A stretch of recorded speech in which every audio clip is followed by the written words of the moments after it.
Welcome back, my friends, to the sweet spot where IT leaders share the insight with all leaders and others that want to lead. My name is Carlos Vargas, and as in every week, I have my two co-hosts, Howard Houghton and Paul Lewis. Morning, guys. Carlos? Good morning. So, one in a hotel, one in a castle. I'm in a hotel, that's for sure. Yeah, I'm in a hotel. I do not have jaundice. I just have terrible lighting.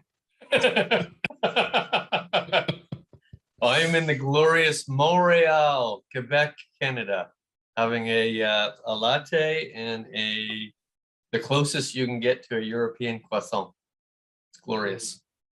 I'm in the Grand American Hotel in Salt Lake City, Utah, which is a kind of what you would get from a hotel if you built it during the late 19th century, during kind of the gold rush era of expansion. And you had unlimited funds and lots of coal dust inhaled by the designer, because every single thing has a tremendously different pattern. I see. Is it a shared water closet and you have to get the water outside? Oh, no. The room is enormous. And like, there's a whole room that like, if this thing was in New York, this room was in New York, it would actually be the bedroom, but it's just a little like hole that houses a closet that doesn't connect to anything. I see. Like I have actually had hotels in New York that were smaller than just the little entryway. That's true. I don't know why, but it's great. Fine. And those hotels never have ironing boards and irons. A huge they did put an ironing board in here and a steamer. A steamer, fancy. Yes. Wow. I don't have the slightest idea what it costs. It's part of the speaker package, so I have no idea. Speaker package, fancy.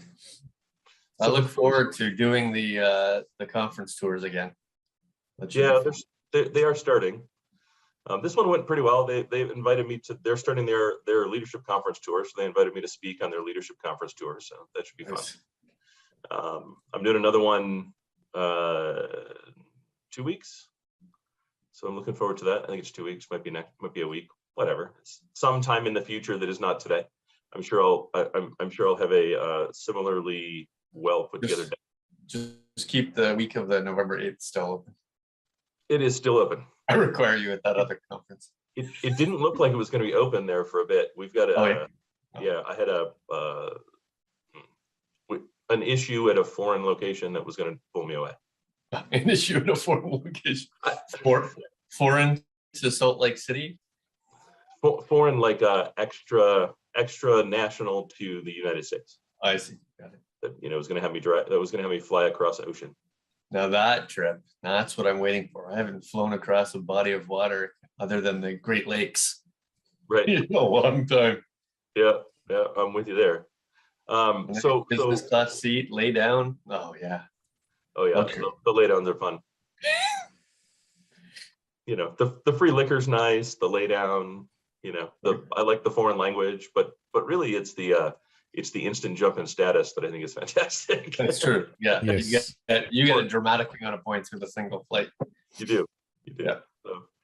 So we were chatting a little bit before this started, and I said I once convinced a flat earther to see the light. Right. And I like the story because this kind of thing doesn't happen very often. I don't really encounter a lot of flat earthers, but no. I actually converted one. Nice. And we were kind of in a conversation, and I'm like, you realize there's not flat. And he goes, yeah, it is. They staged the moon landing. Like, we've never been to space. All those pictures were faked, blah, blah, blah. I'm like, okay. But that's not how we know the earth is flat or the earth is round. And he's like, okay, what do you mean? And I said, we've known for hundreds of years because you don't need to leave the earth to observe the curvature of the earth. Right. What do you mean? Okay, so you're standing at the dock watching ships come in circa 1492. Right. What is the first part of the ship you see? Flag. I don't know. You see the flag at the top of the mast. Oh yeah, I remember reading that. Right. Why is that? It's the smallest piece of the boat. Why do you see it first? And he goes, I don't know. I said, it's because of the horizon effect of the curve from the curvature of the Earth. Because it sticks up the tallest, it's the first thing to be visible over the horizon. Right. If the Earth was flat, you would see the hull of the ship first, as it is the largest piece. Right. He said, you're full of it. I don't believe you. Disappeared for 10 minutes, came back and said, oh my God, you're right. How did I never know this? What happened to my, like, we went to school together. What happened to my education? Blah, blah, blah. And he goes, honestly, Howard, no one's explained it that simply to me. I went, yeah, dude, that's how we know the Earth is round. That's why, like, even in Columbus's day, no one actually believed the Earth was flat. We had already reached a consensus that the Earth was round. Right. But just no, based on that simple observation. It was Columbus that discovered the world was round. No, sir. No. There were just flat earthers at the time. Like, right. A total misnomer. And they controlled the media for hundreds of years. Yeah. Then he told the media false news was created. Right. It was the first fake news. Oh, that's a deep conversation. So if we think about that. Here we go. Put your seatbelts on. It's interesting what you mentioned, that he got the same education and it didn't work correctly for him.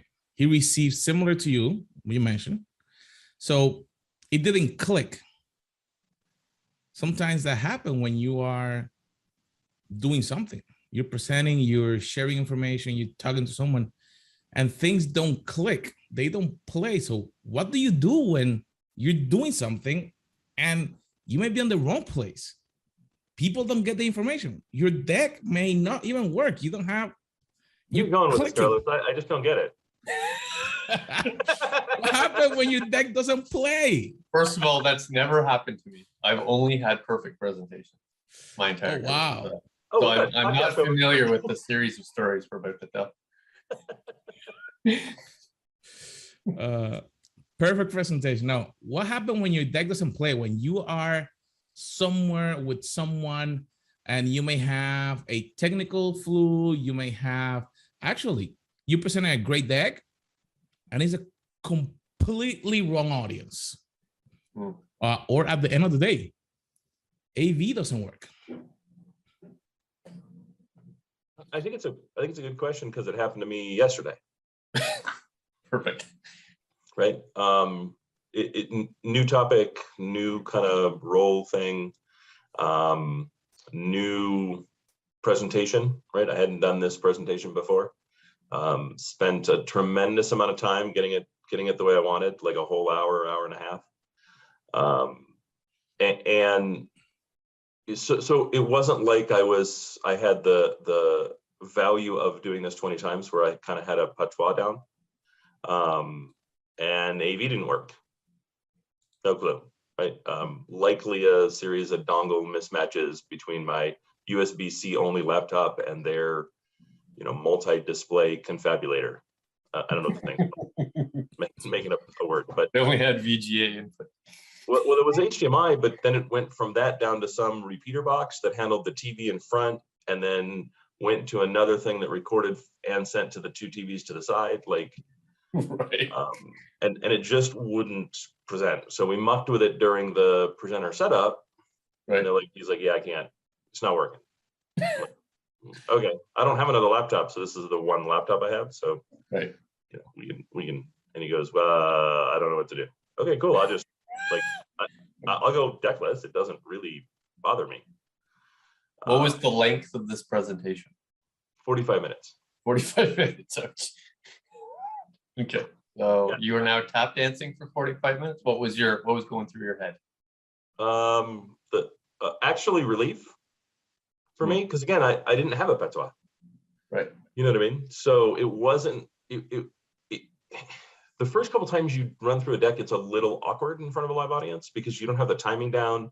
You don't really know everything that's on the next slide. You don't really know everything that's on the current slide.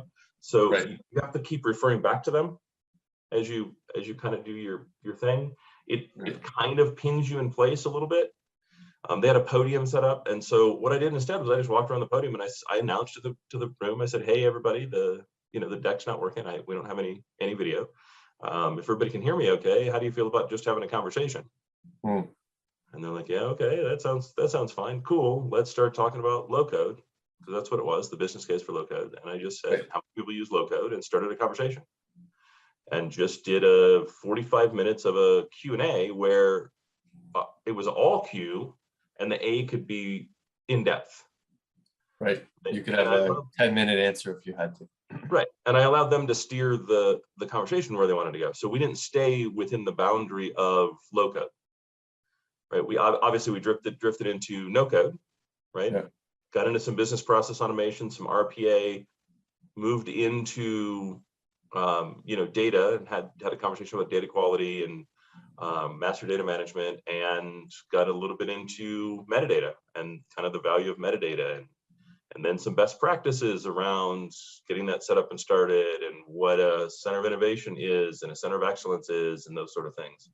What was the size of the audience? Was this 1,000 people? Oh, no. Was it 10 people? Very, very small. Yeah. Okay. Thousands of people would be different, but ultimately I'd still do the same thing. I would still look to the first 3 rows and make it personal. Engage them directly. Correct. Yeah. I would find that difficult because sometimes an audience of that size, you're far away even from the first 3 rows. Like you're 4 feet up on a stage, the stage is 20 by 20. It's still more difficult to engage versus an audience of 50 people that you're probably can touch them, right? You might not even have a stage, or you're just going to get off the stage because it was only 5 by 5 anyway. But yeah, no, I will not likely get off the stage unless I do it one time and then I'm done. I'm not back on the stage. Right. You're not going back up and down. Well, it's that leg mobility issue that I have, right, from the motorcycle accident. I'm not doing stairs when I'm the presenter. Right. Right. Like that's a big deal for me. I've already got mobility issues. I don't want to trip and fall because I'm not paying enough attention. Right. So rate the output of that? So do you believe that was a better exercise than the original plan to present your slides? So in this case, I would say, yeah. So in this case, I would say the value to the audience was significantly improved the way that I did it yesterday. Right. However, the value to my employer was reduced because their logo and their name didn't get splashed 4 or 5 times. I said it 4 or 5 times, but you don't have kind of the 3 things, right? You don't have the 3 attachment points if I just say it over and over. Plus, I hit it. I used some articles that the company had written as reference points, and then my final slide actually had QR codes to each article. There were 4 call to actions, so you could get them to subscribe to some product. Yeah. So they didn't get to see that, so that wasn't possible. But again, I think the value to the audience was significantly improved because it was very personal. Yeah. Right? They didn't want to talk about it. I didn't talk about it. So this showed, like we've talked about this before, considering we have different presentation skill sets, I would be very, very comfortable without AV on a topic that I already had a mastery of, right? Because the reality is any presentation I have presented 1,000 times, the slides are behind me and you can visually walk through the story I'm talking about, but I never reference the slides, right? I don't look back and say, this bullet point right here, this box connects to this other box.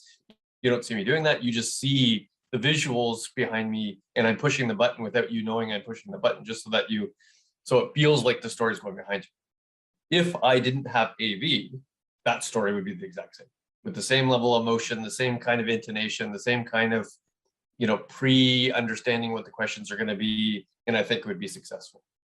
It would not be successful if this was if this was a presentation I was presenting for the first time. Because as you said, I do reference slides because I'm not as familiar with the next slide or the current slide looks like.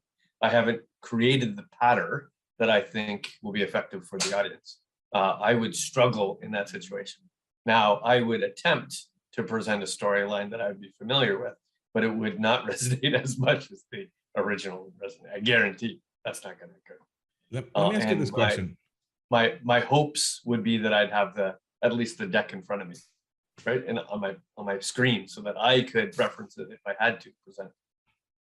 Do you create story first, or do you create the logic or the content first when you guys do your presentation? They're tightly coupled for me, honestly. Mostly because I don't. So if I just do story first, then the content will never match, right? Because I'll get wrapped in the story. I'll be like, okay, this is the story, and I'll have built the story relatively thoroughly in my mind about what I want to talk about, and then not be able to connect it back, because I'm not a PowerPoint wizard, right? So I won't be able to connect it back to the PowerPoint, because I just won't be able to put the things where I want the things to have them look the way I want. So what I do instead is I have a very light story and then start working on the PowerPoint. And I find when I don't do that, the two don't ever really have enough of a connection. It's why, like Paul's brought this up several times, my decks often don't match my story, because the content's not, the content's a amalgamation of the thing that I was given to work from, plus some edits that I made to it, and it was never really mine, and it never really fit the story that I started working on while someone else was working on the first version of the deck. And for me, most organizations are very, very good producing what slides, right? What it is, when you'd implement it, that kind of stuff. Very, very few do the why slides. So I spend all of my time in the why. The first half dozen slides almost never exist, and I have to recreate them from scratch so that we've preparing the audience for the what. The reason why you want to hear this, the trends that are happening, the things that are happening to you personally, these are all true. And since all of these are true and we're all nodding in the slides, let's talk about what we're going to do about it. And then you start presenting the what slides. So most of my time and energy is creating the whys. And then I just fill in the what's that are already there. And I kind of add to them. I may make minor modifications, but for the most part, the what's are okay. And if we're being honest, the what's not why you're there. Right. If the what was obvious, they could just go to your website and find the what, because those what slides, that what information is available on everybody's website. Right. Right. And it's always frustrating to me when I'm an audience member and they're just presenting the what. Right. Go straight into the what. Let me tell you about my product. What? Yep, most presenters go straight into the what. That's why they're brought there. That's what they're paid. That's what they're told they're paid to do. And those are the slides that they're given. Right. You and I worked for the same organization. We never, ever got a Y slide, even if we had provided a Y slide back to them. Correct. They removed it before the Y slide out and said, no. Where are the other slides? Oh, we didn't like those slides. They didn't meet with. Okay, cool. I'm not presenting without them. Right. Right. I reserve the right to put my slides back in. The hook completely for the audience. Right. The hook is not the what. The hook is the why. Why? Until we all agree on the why, we're never going to agree on the what, or the That's how, right. or the who. You have to agree on the why. Right. Oh well, we don't. No, we disagree. Okay, cool. Then you go present it. That's right. Because, and I think this is the distinct difference between how we would see the world, especially as consumers of technology versus sellers of technology. Most products are the same, right? Most competitive products pretty much do the same thing, slightly differently, I agree, and different maturities. But for the most part, I could download, install each one of them, and they probably would solve my problem. So since that's true, going right into the what doesn't help you in any way. You have to talk about the underlying reasons why one needs to solve this problem so that people are already on your side. Once they're already on your side and we believe we're peers, then they'll want to implement your recommendation because you've solved their problem before. So I know this part because we have done it, but before you go, Howard, go a little bit deeper into that for the audience, because you just said something that I've seen the three of us do, you guys, when you guys are on stage, but a lot of people dive directly without making the connection, and the why is what made the connection for that trusted connection with the presenter. So then later on, they will agree with it. That was actually what I was gonna say. Because I had this conversation over and over and over again with the CEO of Hitachi, right? Because Hitachi would do, hey, this is our storage thing, right? And it would be different than the storage story from the other vendors, right? Pure would have a different storage story, right? And yes, it's storage, it does the same thing. But I'm like, that's not like, why did we make a choice to invest our engineering time into that, right? Why is the fastest array in whatever measure IOPS will go with, right? Why is 4 million IOPS in a single frame so important to Hitachi? Right. What do you mean? I mean, at some point there's a decision made on where we're going to invest our engineering time, and we feel that this is the place to invest our engineering time. Why did we do that versus any other number of improvements and call it a new array? Well, I don't know. But yeah, but that's the interesting part. That's right. Right? The number of customers that needed, I don't remember how many IOPS, it was some insane amount of IOPS. The number of customers that need that number of IOPS is effectively 1. Exactly. Right? There's not likely to be more than a handful, if there's even 2, right, who really need it in a single frame. Right. Across my organization, sure, but Sure. should I do it in 20 different devices? Likely. Would I want to if the management interface is good enough? And the reality is my organization is that size, so I have 8 line of businesses anyway. Right? Sure, and more than 1 storage admin. Right. Right. So the reality is you're only building it for the case where it has to be within 1 frame. Right. Right. Where something about the architecture prevents me from splitting the workload and aggregating it. So you're building it for this really specific use case, and there might be other pieces there, but until I know the why, how do I, as a customer, how do I reconcile myself with, is this my why as well? And thus, should I buy this thing? Because that's what we do. We don't look to the what, we look to the why. Right? You had a good example. My example for this exact same situation was the 8 second gap, right? So we introduced a product that was 8 nines of availability versus 6 nines of availability. And the difference between those 2 availability sets is 8 seconds. And the question is, why would we have invested in 8 seconds? We probably put, $30 million in creating a frame to which resolved itself much quicker. And nobody ever got to the why this was interesting and important. And I had to keep pushing because 8 seconds matters in a lot of situations, like stopping trains, like landing planes, like baby heart monitors, right? 8 seconds absolutely matters. That's why we invested. That's why you'd invest in the product with us, right? That's the distinct difference between the actual feature and functionality of the system. I didn't talk about 8 nines availability. I talked about 8 seconds. Yep, but that was your why. Yeah. Right? You invented that why, whereas the engineering team didn't. They just were chasing something that didn't matter. They were chasing something that wasn't a why. That's right. They were chasing 100% availability. Correct, which is a what? Because again, 100% availability only matters in the theoretical. Right. Right? Because there's no such thing outside a lab anyhow. And the reality is 100% availability is 100% of things working when I need them to work. Right. And I don't likely need everything to work all of the time perfectly. Right. Nor can I afford it, even if that was physically possible. Correct. Right. So you invented that why. Yes. And that's actually kind of the frustration. Right. The frustration is I can't really get on stage without a why.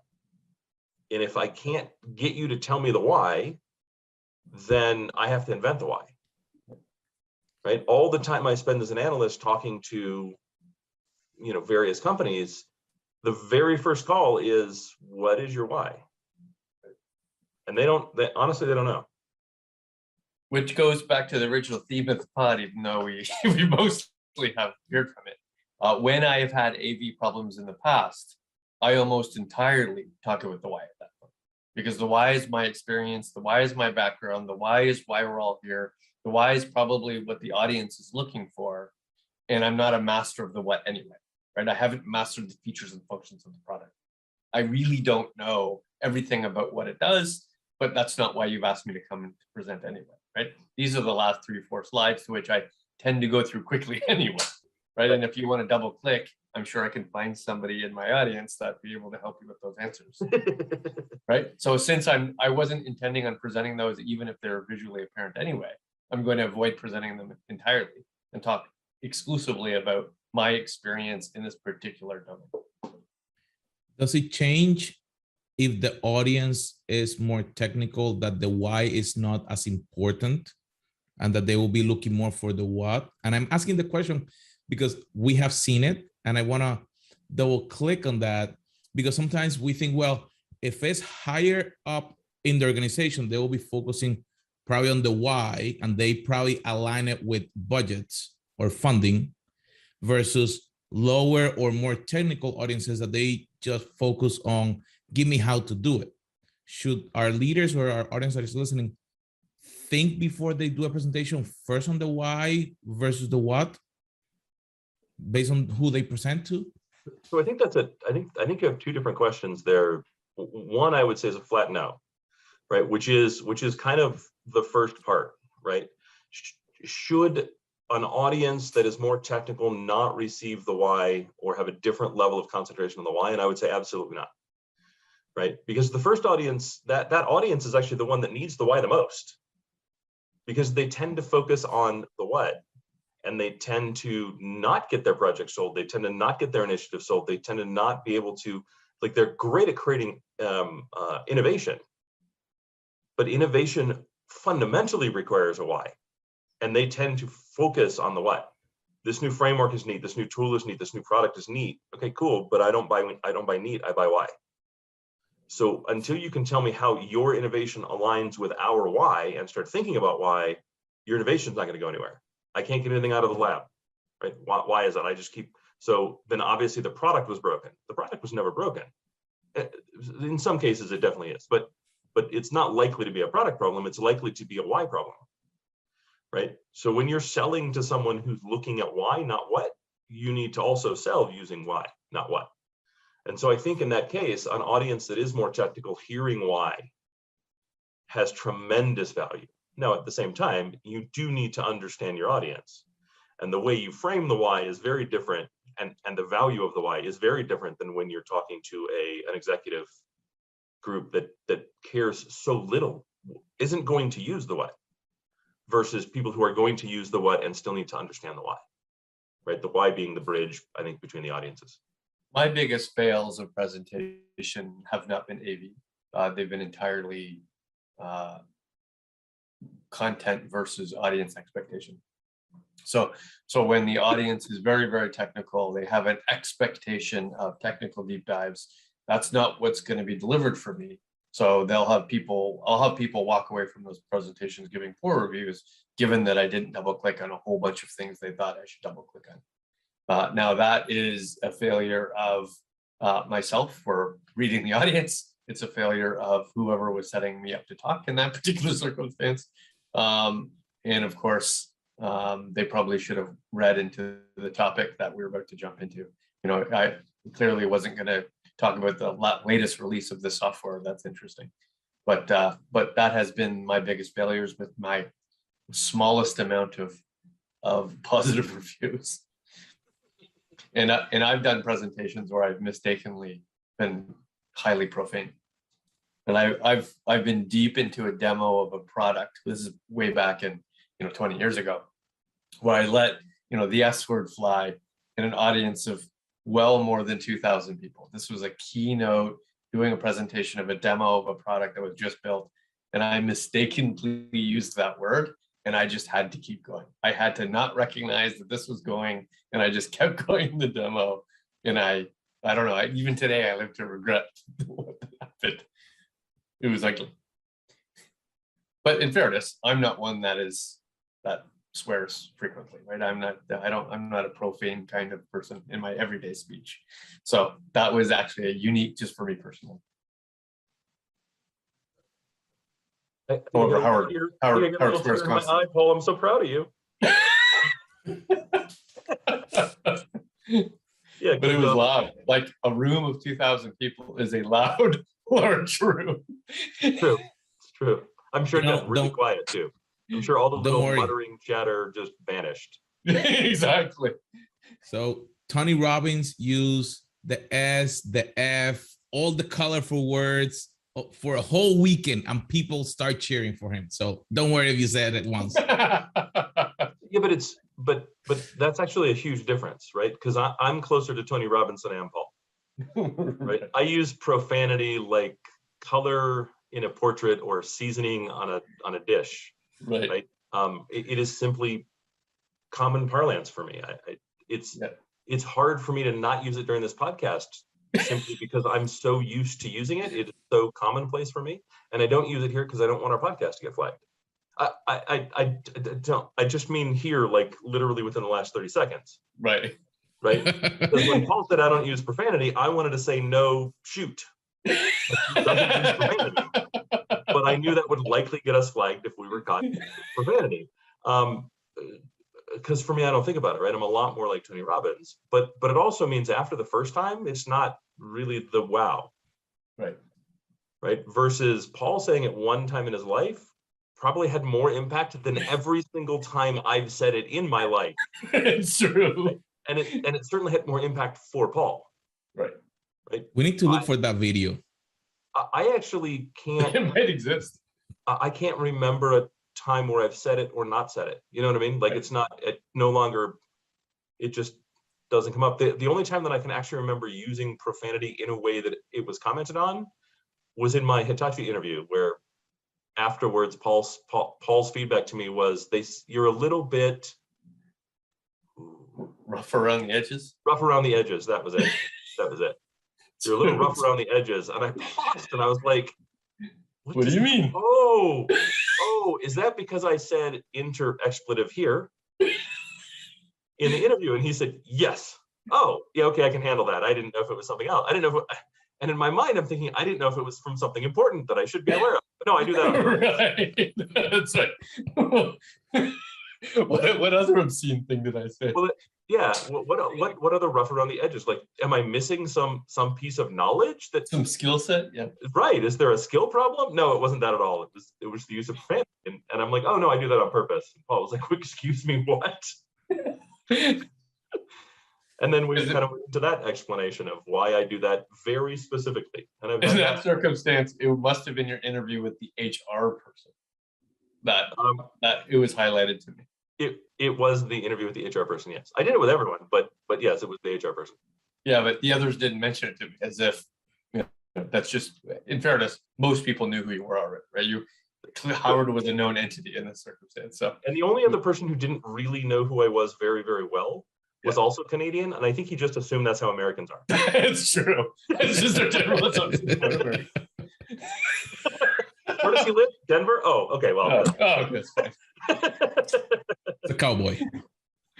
Yeah, it is an organization that I knew very, very well, and it is an organization that shared a notebook of things Howard has said in the past. Right? Like there's that book, Shoot, My Dad Says. It's not shoot, but again, try to avoid the profanity. And it was a published book, and they made a TV show out of it. And it was just weird things that their dad said. There was a similar one for stuff Howard said. That's I know it for a fact because I got introduced to people that way. Oh, I wanted to meet you. So and so shared this thing that you said at this thing, and there's a whole list, and I want to hear more of them. Okay, it's a little awkward way to meet someone because I don't know what they wrote down. Did you have the book? I would publish it. No, I don't actually. I should see if anybody still has it. That'd be hilarious. Publish it. That would be a great lead magnet. I could meet Howard. It'd be a little weird to do it yourself, though, wouldn't it? Like somebody else has to publish it. It's got to be. True. It's got to be observational. Otherwise, it's just bizarre. It has to be updated. We've got to give it to your current team and say, update this list. We want to hear what else he says. The last thing I'd say is, in this situation, a big fail that I've encountered many times is when you expect an audience of, let's say, 100 and you get an audience of 3. So you're expecting a very large presentation with, you're on stage and you've got the hand motion, you're going to speak loud and enthusiastically, and now you can't do any of those things, right? Now that entire process is out. You're going to get off the stage, you're going to have everybody sort of huddle a little closer, You're going to probably sit down with them, and now it's just a conversation, right? You're not going to present anything. You're not even going to attempt to bring the screens up because it's awkward, right? The last thing they want to do is 3 people look at a screen. So now you're just going to sit down, have a conversation, and it might be fruitful. I'm not saying the conversation won't be good, but it'll be very, very different than your expectation was. So I'd like to close with a little piece of advice. So let's say you're on stage and it's gone sideways. Video doesn't work, maybe audio doesn't work, maybe the audience isn't what you expected. Maybe you expected 10 and you got 1,000. Maybe you expected 1,000, you got 10. My advice is simply this: calm down, right?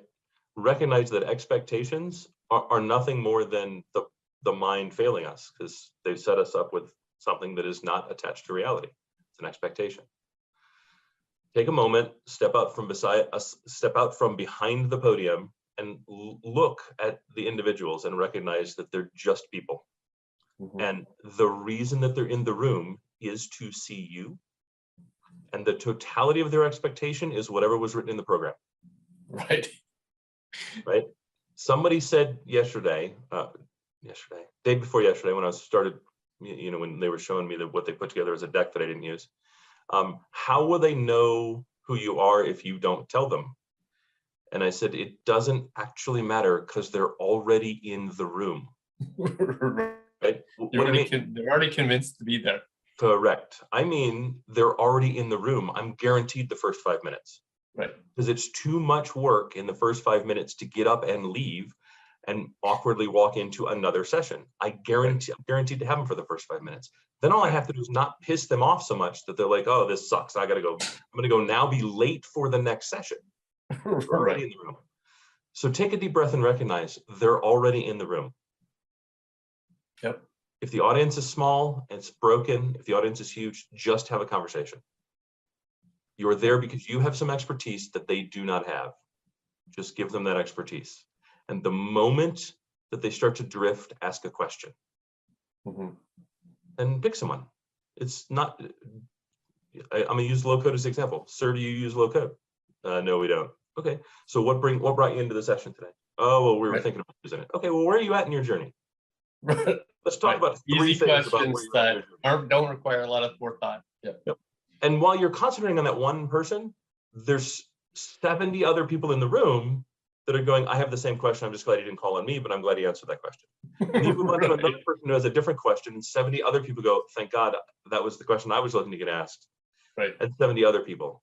And it doesn't matter if it's not 70. It doesn't matter if it's just that one. Right. It's okay. Because you're going to ask another question and ask another question and ask another question. And it's also okay if you don't know the answer. Mm-hmm. That's a really good question. And it's a little outside my experience. Right. Let's ask the audience and see, has anyone else encountered this? Right. That's totally okay. Right. You can think of yourself at that point as the moderator of the room. Right. And everyone's going to remember that time where it went sideways and the presenter just moved on. Right. Right. Or they're not going to remember it. And that's sometimes even better. But they will remember that time that it went sideways and the presenter had a meltdown. Yeah. That's the advice I always give. It's just an hour of your life. It honestly doesn't matter in the holistic, 85 to 90 years you're going to have. It doesn't matter. Good, bad, or indifferent. Have a goal of good, but even if it goes badly, it's only an hour of your life. Who cares? It's not a huge burden. It probably shouldn't even burden your week, let alone burden your lifetime. Yep. Yeah. Well, my friends, it's been awesome to realize that sometimes your presentation may go to the C but you actually can recover from it and not focus on that. But take the advice. Sometimes it's better to have a conversation, even when you're on stage. You don't want to be talking at the people. You want to engage and bring them in, ask questions, because that's how learning moves us forward. My friends, make sure that you subscribe, you share, and we'll see you on our next episode.